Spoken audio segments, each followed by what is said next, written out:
Hello, Braves Country. It's Coach Ken Anderson coming from Hardcore Braves. And looky, we started the second half on fire at the plate. So we're pumped. I got my man Andrew Davison. How you doing today? I'm doing well, Ken. We just took two of three from the good first place Texas Rangers. How are you doing, buddy? I'm doing good. I'm a little disappointed in Tyler Kinley. We could have got that sweep that Ryan was wanting. Though our pick the clicks did well, we didn't pick the right pick the clicks because our top five in the batting lineup went off. The only guy who actually struggled was Ozzie, and he even got two hits in the first game. But the Braves took two out of three from the Rangers, scoring 15 runs, 6 runs, 8 runs. That's 29 runs in 3 days. As we used to say on those old softball fields, that dog will hunt, won't it, Andrew? Yeah, that offense seemed to has kind of get themselves back going a little bit, especially the top five in the order. And now Austin Riley, Yeah. is he Austin back? Riley, Is he Austin back? Riley looked great. I mean, I watched him this weekend, and he had a couple off bats. You could see it coming. And Nathan Evaldi, who has got a bum knee, well, we'll say that. We'll give Nathan his due. Got a sore knee, and he was the least sore of their three starting pitchers that are sore. So he gets the task to go pitch to the Braves. He had no interest for Drake Baldwin, but they had no interest for Drake Baldwin all series. As Drake finished the series 10 for 14, that's 700 batting average. That's greatness right there. But Austin Riley took a hanging curveball out of the ballpark. That's a pitch he's been swinging through. So then Valdi said, "Let me throw a 95-mile-an-hour fastball," and he hit it out of the ballpark in center field. He gets later on in the game, and he gets a fastball and hits a rope back up the middle. It was a really good game for Austin Riley. Let me ask you something. If Riley gets going and Acuna comes back and gets going, is this not the scariest offense in the baseball? It's the best. It's the best offense in baseball. If Yeah. if Austin stays consistent the rest of the year and Acuna comes back and we get, for I'll just say 2025 Acuna, just for example, who's going to stop that offense? The Phillies can't stop that. The Dodgers pitching can't stop that. The Yankees can't. Good luck. The problem here is, and we'll get to the Padres. We know that's why you tuned in. The problem is our bullpen is pretty much lights out. It's kind of in a little flux right now, and make sure you jump on the recap. We're going to talk about it. But the problem is we do need starting pitching. So hopefully I also get that taken care of. And think Alex gets starting pitching taken care of, this team has a very good shot at winning 2026 World Series. Two things can go into that. One is our team's coming together, and two, it looks like the Padres might not make the playoffs, so that's good. We have to go through them because they have absolutely owned our ass the last 3 years. They were playing bad ball when we went out there in San Diego. They swept us, and they're not playing good ball coming into this series, except they did win 19-2 today over the Royals. So hopefully they got it all out of their system. So we got to find a way to beat the Padres. Here we go, real quick, Andrew. Andrew, we're 57-41, 3 games up of the Phillies. That's four in the loss column, by the way. Yep. Padres are 49-50. They're 14 back of the Dodgers. As we said back in June, forget about that. There's nobody catching the Dodgers in the West. But as bad as they've been, they're only 2.5 out of the wild card. Just your feelings on the Padres season this year. It's got to be a disappointment out in San Diego. Yeah, it's kind of feels like a disappointment out there in San Diego. Their offense has just been terrible. There's no power from Tatis. The only production from Machado they're getting is if he hits a solo homer. Ramon Laureano, who's a kind of a key piece, he got hurt early. Miguel Andujar has been hurt. Cronenworth's been hurt. Jackson Merrill's not the top five center fielder he can be.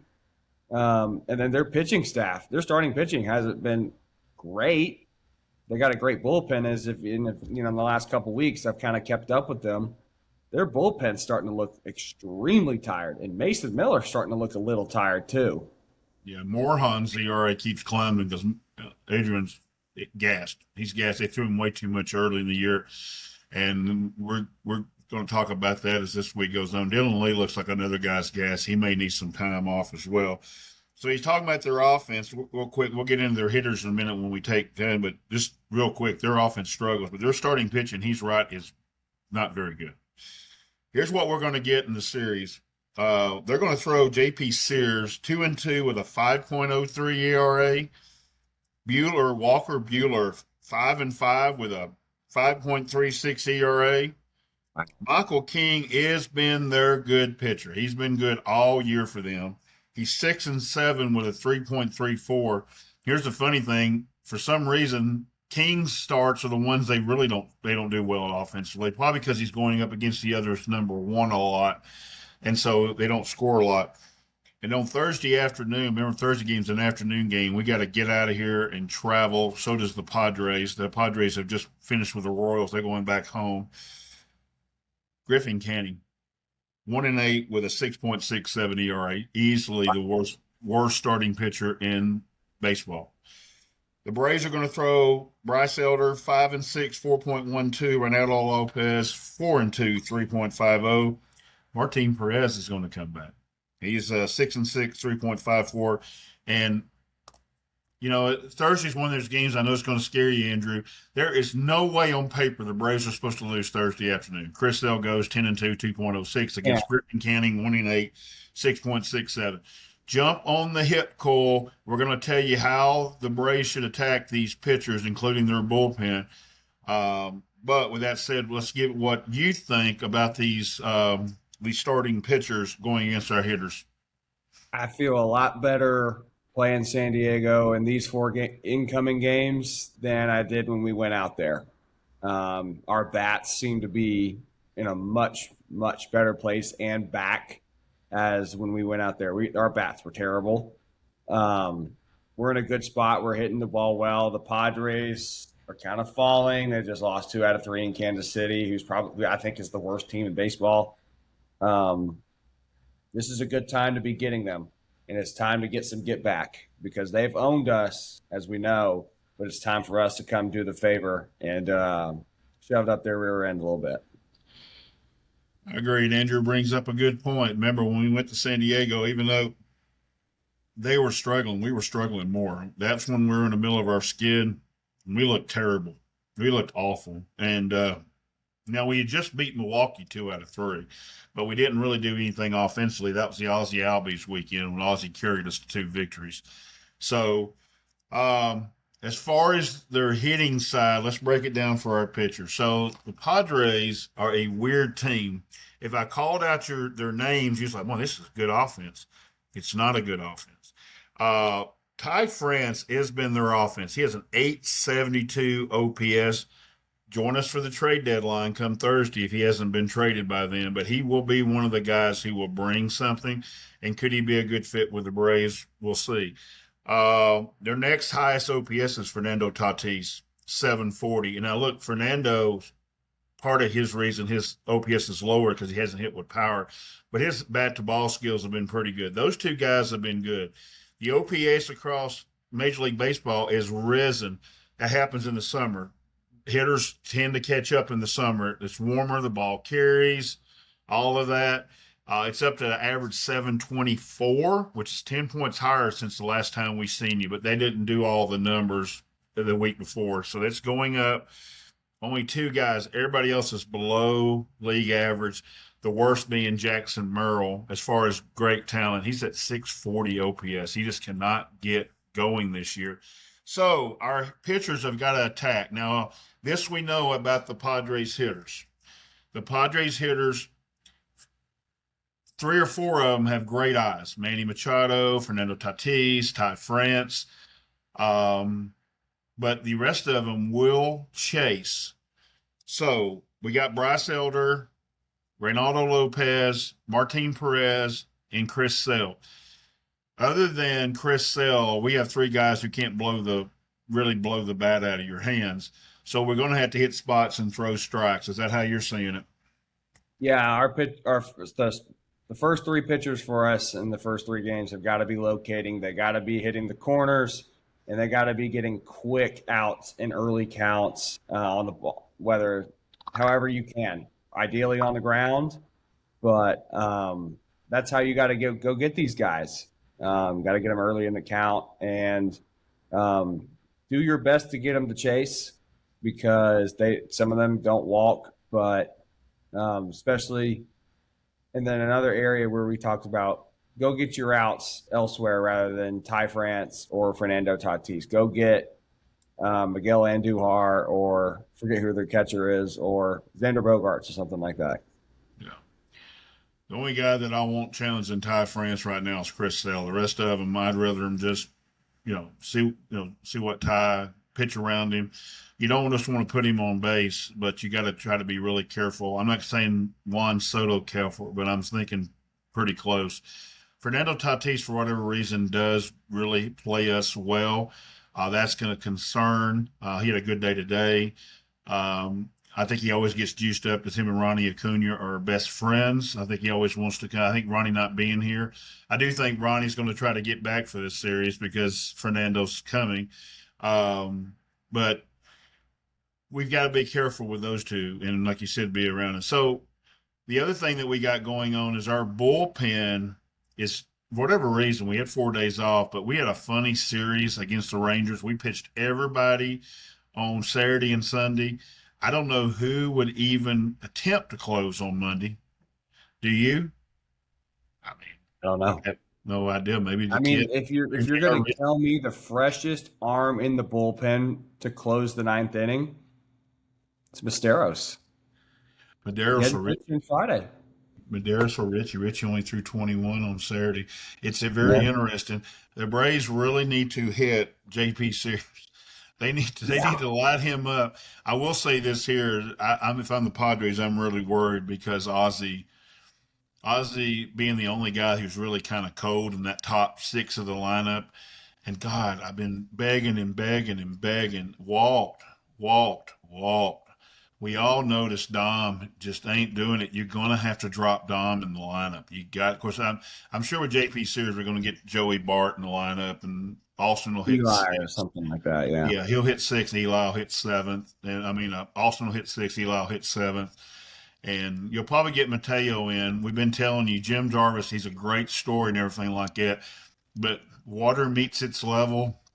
He looked a little overmatched in the Rangers game today. He even bobbled a play. He had a couple of weird kind of plays in that game. So I expect Mateo to be in the lineup. But Hassan Kim's close, so Hassan Kim might be in the lineup tomorrow. What are Same your thing with thoughts? Gas. Huh?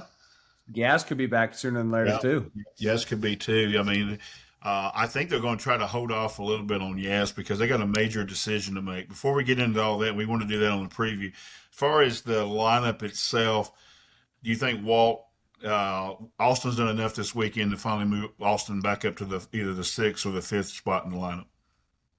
I'd keep him at the sixth. I like Dubon in that five hole. I really like Harris behind Matt too. Um, so I wouldn't mess it up. The only thing I would change is flip Dom and Austin, put Austin back at six, and move Dom to wherever you want in the bottom. I would bat Austin six, and when Ronnie comes back, we know he's going to lead off, and Baldwin's going to go second. So where do you go with Ozzie? I just take Ozzie and slide Ozzie to the 5 hole. Keep Ozzie in the six and Dubon in the 7 hole. I think it'd be a perfect lineup. I Yeah. think it'd be one of the deepest lineups in baseball. So with that said, here's what's coming. We know when Ronald comes back, Brewer Hicklin is going to go down to Gwinnett. Easy, cheesy, peasy, whatever. Hassan Kim comes back. I know y'all don't like it. Very easy. Jim Jarvis got options. You got to go back to Gwinnett. And, you give him $20 million to a shortstop. He's going to start. He's going to get another shot here. Now, look, he fails this time. They liable just to DFA him. Yeah. The third one is the strange one, and that is Yastrzemski. And me and Andrew worked our way through it. I'm like, well, I guess I got a DFA and try to sneak Mateo through, but no, they can let Farmer go. And Farmer will come back. He'll clear waivers, and they'll put him down at Gwinnett. Is that how you're seeing it after we talked about it? And we got away and we started thinking it'd probably be those three guys: Hicklin, Jarvis, Farmer, or all go down. And of course, Farmer have to be DFA'd and then re-sign. Yeah, that's kind of the way it goes. The only other option would be, Kyle Farmer's got a hamstring injury. He got hurt walking up and down the stairs. Yeah, he got hurt in batting practice, and then he was taking a push up because he didn't hit the ball out of the ballpark, and he has a torn hamstring. There you go. But yeah, there's some really interesting decisions coming this week because I think all three of them, there's a chance Yaz, Acuna, and Kim are back on this roster by the time we get to Baltimore next weekend. 100%. So, a lot of moves coming in this next couple of days, and it's going to be really interesting to see. So, I'm excited for it because reinforcements are on the way. Yeah, I like it too. Real quick, before we get into our predictions and everything, I do want to tell Matt Olson Burner and Dawsborn they had a space tonight. I did jump on them. The one question I didn't answer you guys, hopefully you'll check it out here. I know a bunch of y'all watch us and follow us. Kyle Farmer's on this team because he's going to be a future coach for the Atlanta Braves. We did this with Eddie Perez. We attempted to do it with Travis, but Travis kept wanting to play, so he's out in Angels. Wouldn't be surprised if Travis somehow makes it back to us or up with the Angels as a coach. But Kyle Farmer will be a coach in our system. That's where Kyle Farmer's going. So you try to keep him around the system as much. If anybody ever goes to a Braves game, y'all try to go. He's sitting with the coaches. That's where Kyle Farmer sits. He's not even sitting. He was out and talks to him every once, but most of the time he's sitting with the things. So let's get to how we're going to do. We think we have a good matchup as far as starting pitchers. Bullpen wise, both bullpens been funky right now. They have good outings. Yeah, 6-7. They're good one time, not so good next time. So I think both of us are going to want to, maybe score some runs. So with that said, who's the starting pitcher in a 4-game set that has the biggest start? Well, usually I'm always going to say Chris Sale when he's on the mound, but I'm going to go Ronaldo Lopez. Okay. I am very high on Ronaldo. His maybe 3 starts before the All-Star game were really good. And I hope and I'm confident that he's going to continue that into this start against the Padres. Ronaldo also should be able to throw 90 to 100 pitches, and he'll have a long break. It's going to be, I counted it up. It's almost like 11 days since he's pitched. So Ronaldo should be, he may have to choose tonight. He may have to take that ball and go. He may have to go. I mean, we may need 7 out of Ronaldo, depending on what happens on Monday night. And That would be huge. that's the guy I'm going with, Bryce Elder. Bryce has not looked right for a month. We gave him a break. He still didn't quite look right in St. Louis. And let's see what happens there. I think this is a big game for Bryce. I know they don't want to put him on the IL, but if he don't get any movement out of his pitches again and his velo is still where it's at, I could see them letting him just go down and rest for a couple of weeks. I know they don't want to do that before they get reinforcements in. And there was nothing. Check out the recap. There was nothing that the Murphy kid did made him think that he could be an answer. You'd have to rush back AJ or Hurston They don't want to do that or either. then keep calling up somebody like Karen Check or you guys, and then probably do the unfortunate Cookie Carrasco because you need innings.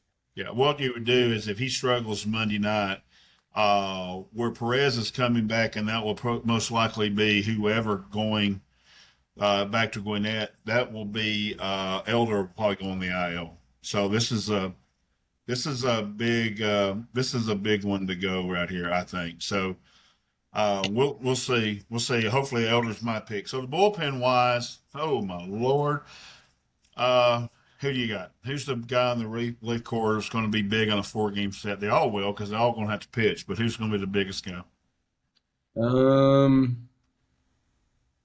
Tyler Kinley's going to rebound. I hope so. Tyler's going to rebound. He's just struggled really badly with lefties the last month and a half. Even before the injury, he was struggling with some lefties. And the Padres don't have the most heinous lefty lineup. So this is a good opportunity for Tyler to get right and get some confidence back. So that's why I'm going with Tyler.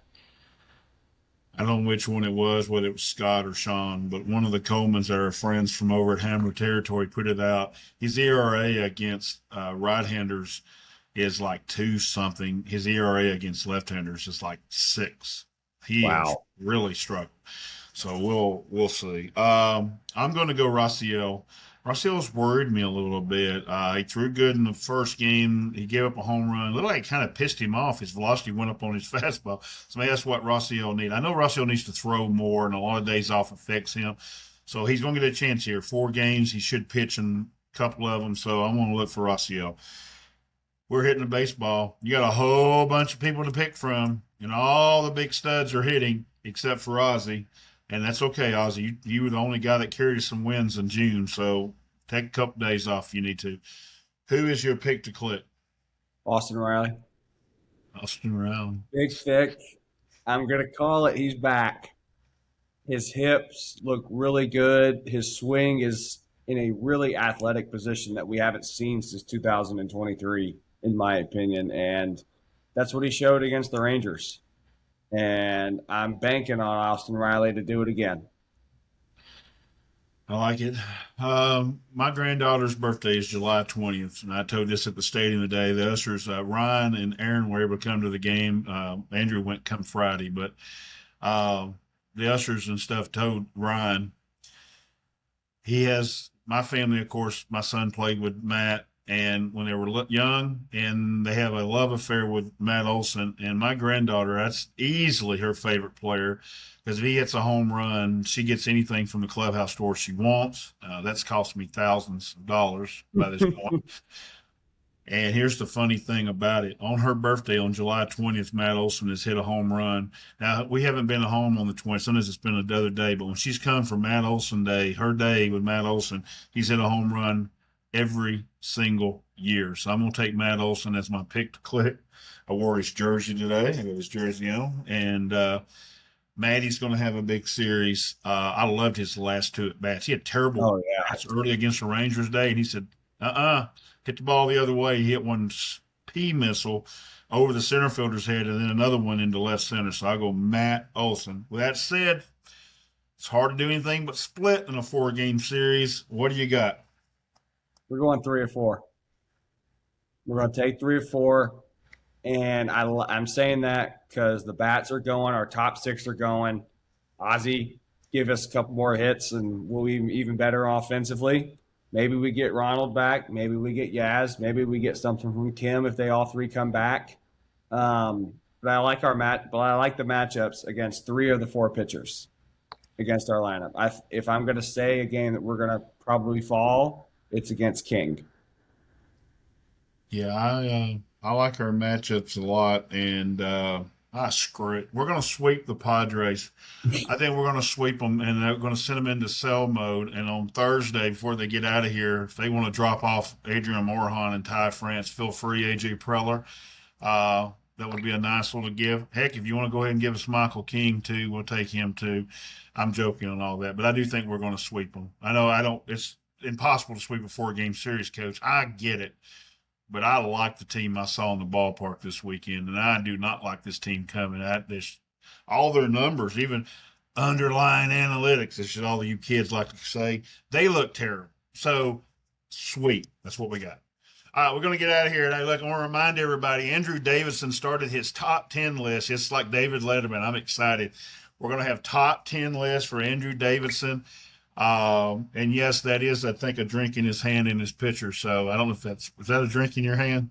It was from 2024 when I lived in Chicago. I took my Austin Riley jersey to Wrigley Field, and I had myself a nice beverage, frozen beverage, and a beer bat. So The beverage was as big as you. Yeah. So hope you guys check out the top 10 lists on YouTube at Hardcore Braves, but then you can also find my rankings of them on Hotlanta Highlights on Instagram, and you can see them. They're all in one little reels back to back to back to back to back. So go check that out. Drop me a follow, and then _Davidson10 on Twitter, and more to come very soon. Yeah, I'm excited, and we wanted to release them kind of slow so you can see how it's going to work. And so even on Hardcore Braves, we'll put out his top 10 list, but it'll be more as a whole block. So We may share it as like shorts on TikTok. You know, as TikTok guys, we like it real short, so we may do that. So we get out of here. We love you, Braves country. We're gonna go sweep the Padres. Yes, win the season series. All right, appreciate you. Love you. Out of here. Peace. You know what, boys? You guys are going to be world champions for the rest of your life.